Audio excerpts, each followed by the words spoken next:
দক্ষিণী রাজ্য কর্ণাটকের রাজপ্রাসাদ ভ্রমণের সুযোগ দিচ্ছে বারাসতের এক প্রখ্যাত কালীপুজো। পাইওনিয়ার অ্যাথলেটিক ক্লাবের এবছরের থিম মাইসোর প্যালেস বা মহীশূরের রাজপ্রাসাদ। কর্ণাটকের এই প্রাসাদের সঙ্গে জড়িয়ে রয়েছে ওয়াদিয়ার রাজ পরিবার। এই মণ্ডপের উচ্চতা 50 ফুট। শনিবার এই মণ্ডপের উদ্বোধন করেছেন বিধানসভার স্পিকার বিমান বন্দ্যোপাধ্যায় এবং বারাসতের সাংসদ ডাক্তার কাকলি ঘোষ দস্তিদার। পাশাপাশি প্রদীপ প্রজ্বলনের মধ্য দিয়ে পুজোর আনুষ্ঠানিক সূচনা করেছেন বিশিষ্ট সমাজসেবী তথা তৃণমূল কংগ্রেসের জয় হিন্দ বাহিনীর রাজ্য সভাপতি কার্তিক বন্দ্যোপাধ্যায়। সঙ্গে উপস্থিত ছিলেন বারাসত পুরসভার পৌর প্রধান অশ্বনী মুখার্জি এবং বারাসত পুরসভার 10 নম্বর ওয়ার্ডের পুরপিতা দেবব্রত পাল। পুরপিতা তথা পুজো কমিটির সভাপতি দেবব্রত পাল জানিয়েছেন, হিন্দু সভ্যতার শেষ নিদর্শন মাইসোর প্যালেস। আমাদের স্বর্ণালী ইতিহাসের বহু নিদর্শন আজ হারিয়ে যেতে বসেছে, তার মধ্যে একটি এই রাজপ্রাসাদ। মানুষের সামনে তার নিখুঁত কাজ, সাংস্কৃতিক ছোঁয়া তুলে ধরতেই আমাদের এই ভাবনা।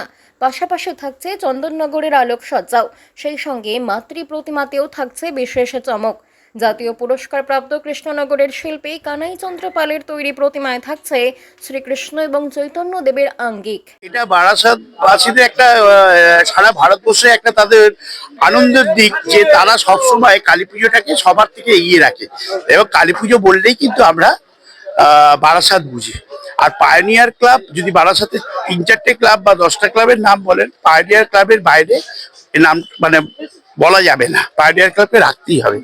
আর পায়োনিয়ার ক্লাব অনেক কষ্টে অর্জিত মানুষ, সমস্ত এলাকার মানুষের সহযোগিতায় আজ বলতে পারেন অলরেডি 5টা প্রাইজ পেয়ে গেছে। মানে এখনো সেইভাবে পুজো শুরু হয়নি, তাতেই এর থেকে বোঝা যায় পায়োনিয়ার ক্লাব এই এলাকার মানুষের সুখ দুঃখে এবং সব সময় এবং পুজোর দিক দিয়ে, কালচার সংস্কৃতির দিক দিয়ে সবসময় একটা এক্সট্রা মাত্রা পায়। তা আমার মনে হয় পায়োনিয়ার ক্লাবে এলে আমার মন খুব ভালো লাগে, কারণ এখানকার মানুষরাই আনন্দের মানুষ। আর আমরা যে কোনো উৎসব করি, উৎসবের সাবজেক্ট হচ্ছে আনন্দ আর মুক্তি। তা সেটাই আমাদের পায়োনিয়ার ক্লাবে বোঝা যায়। এই এত মানুষ এসেছেন দেখি, চেয়ারম্যান থেকে শুরু করে সবাই, কিন্তু সবার মধ্যে একটা হারমোনি আছে। মানুষের সাথে সবাইকে নিয়ে চলা, সবার সাথে ভালো ব্যবহার, সবাইকে সম্মান দেওয়া, এটাই বড় কথা। আর এখানকার যে লোকাল কাউন্সিলর দেবব্রত পাল, তার সম্বন্ধে আপনাদের নতুন করে কিছু বলতে হবে না। এলাকার প্রত্যেকটা মানুষই তার কাজে এত খুশি যে তাকে সবসময় তারা সাপোর্ট করে, দুহাত ধরে আশীর্বাদ দেয়, বারবার যেন দেবব্রত পালই থাকে। ধন্যবাদ। বাংলা খবর, আপনার রাজনীতি, আপনার আওয়াজ।